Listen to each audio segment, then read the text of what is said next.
I have been a trucker's wife for a very, very long time. And with that has come all of the good, bad, and ugly that you can about imagine a trucker's wife deals with. Missed birthdays, missed anniversaries, catastrophes, death, like you name it. I have experience with it. And this is about an experience that I hope to never ever have again in my entire life. Now, my hands are a little tied with this story because it is only a few months old. There is still legal process that is taking place. So any information that I do give is the same information that if you were to Google it or look it up on Facebook, which I would recommend, you would find all the same information. One day when things are settled and done, I look forward to speaking long and hard on a lot of things because it changed our life. But this is the story of how I got the phone call that no wife ever wants to get. It was March 16th of this year, and it was a really good day. It started off as a really good day. Busy, so busy, tons of new opportunities. Things were really working out for us well. We were happy. The husband, like I said, I live on the interstate, and the husband went by that day. He was hauling cows, taking them down to Sale Barn in Nebraska. And he went by the house, and he laid on the train horns like he always does. And it made me smile, and I waved, and I almost felt, when I watched him go by, I almost felt like it was such a mundane thing. Like, why do we do that? It's so silly. It's hard to explain. But I remember feeling like, we do this all the time. Do I really need, because I would like to go outside, and I'd wave to him and stuff when he went by. And I was really busy that day, and I almost didn't. But I did. I watched him go by. I mean, I even watched him go down the interstate until I couldn't see him anymore. And then I got right back to my work because I was very busy. I've always got a million things going on. Very ambitious. A couple hours go by, chit-chatting a little bit. He's a little frustrated because it's been a bit of a day. If you've ever hauled cows or you love a cow hauler, you know the stress that comes with that and how they're always under the gun, even when they're not. And they can get a little abrasive. I'd worked all day, I'd cleaned the house, I had a house full of kids, a bunch of teenagers. I was beat. So I decided I'm starting to make dinner so I can get everything wrapped up for the day and I can pour my tired ass into bed. I just started dinner and I'm on the phone with my sister, speakerphone, while I'm working. Because that's what you do. You vent to your sister, and we were probably 20 minutes into this conversation, just yakking away. It was such a normal moment, and I can still remember what it feels like to be in that moment before everything shattered. My phone rings while I'm on the phone, and it was the Texas number, so I just ignored it. I get a ton of spam calls. It rings again, and I ignore it. It rings a third time, and I complained to my sister. I was like, who in the fuck keeps trying to call me after I've declined them 3 times? I said, hold on, I'm gonna yell at these people. And I switched over, and it was my husband. He was completely hysterical. He was really hard to understand. And the waves of emotion that were coming off of him were unreal. My husband is my rock.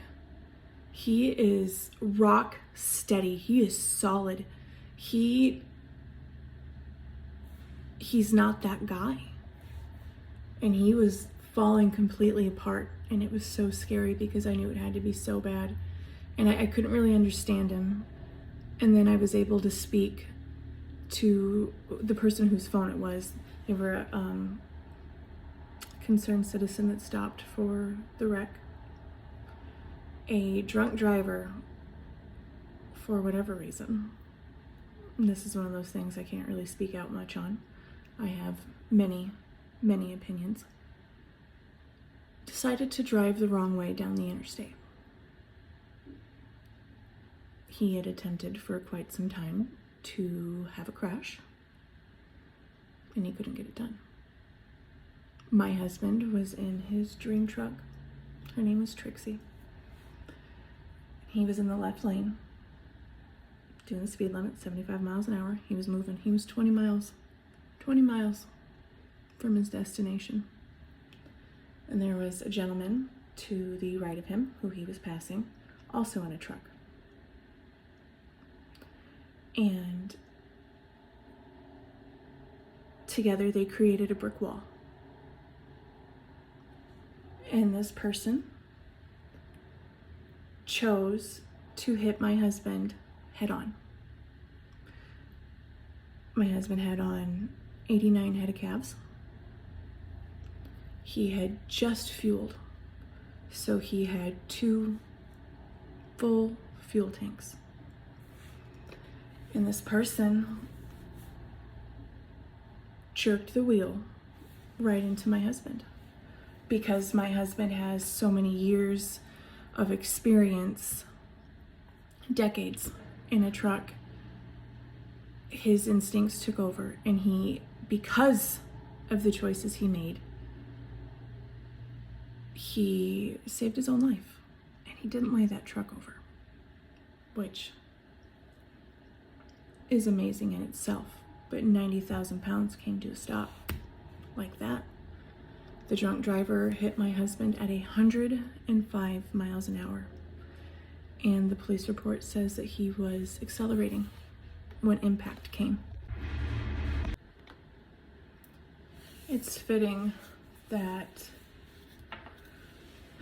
there was literally an explosion when it happened, because it imploded our lives. It changed everything because of good people.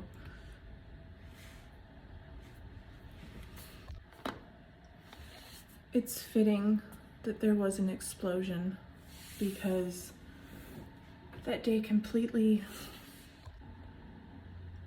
It's fitting that there was an explosion, because that day completely changed our lives. It imploded everything.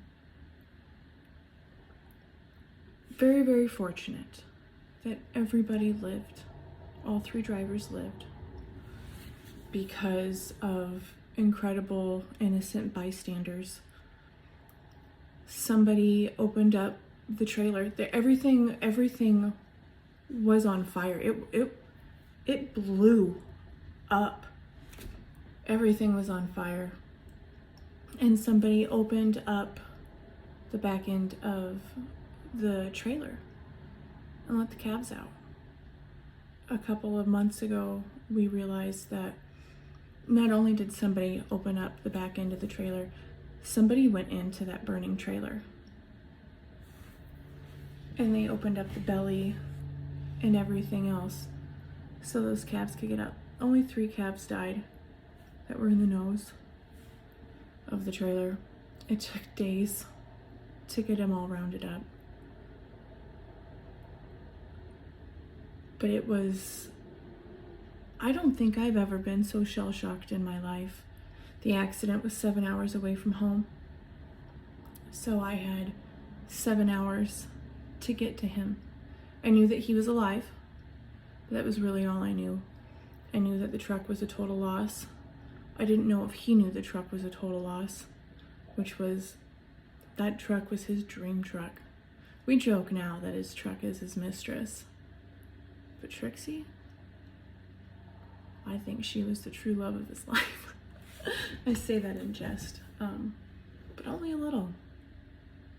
She was a big piece of him. I had 7 hours of driving. That was the longest drive of my life. When I finally was able to walk into the emergency room and put my hands on my husband, I just wanted to hit the floor. It was so much. got everybody home, got everything worked out, and you're so thankful that you still have a husband, that you're not planning a funeral, but your entire world just stopped. The truck's our livelihood. I have a husband that is he ever going to want to climb into a truck again? And I wouldn't blame him for a second if he did it. That was literally his biggest fear. And now it's his reality. There's so much that I can't say yet, which is unfortunate because I have so much to say. It took 8 months for the drunk driver to be arrested. But I look at his mugshot daily now. We each had to live through one of our biggest fears that day. His, of course, being 20 times more terrifying. But getting that phone call that the worst thing you could have imagined happened, there's no falling apart. There is no time to fall apart. Because as the wife, as the spouse that was not harmed, it's my job to keep it all together. It took months. It has been very, very hard for 100 different reasons. Every reason that you would imagine logically, and so many more that you would never expect would impact you. I can't wait for the day that I can speak a little freer on this, to show my media the dash cam footage. But first and foremost, it's important that justice is served because it's very much deserved. Living your biggest fear, you think it would make you stronger, and to an extent, it does. I know I can handle incredible things, incredibly hard things. But every time the phone rings and he's not home, sometimes it's scary. Sometimes you have those flashbacks to it. Is it just those things, they're not supposed to happen to you. They happen to other people. It's what you read about. It's what you see. It's the movies. It's not real life. But that day, real life was a living nightmare.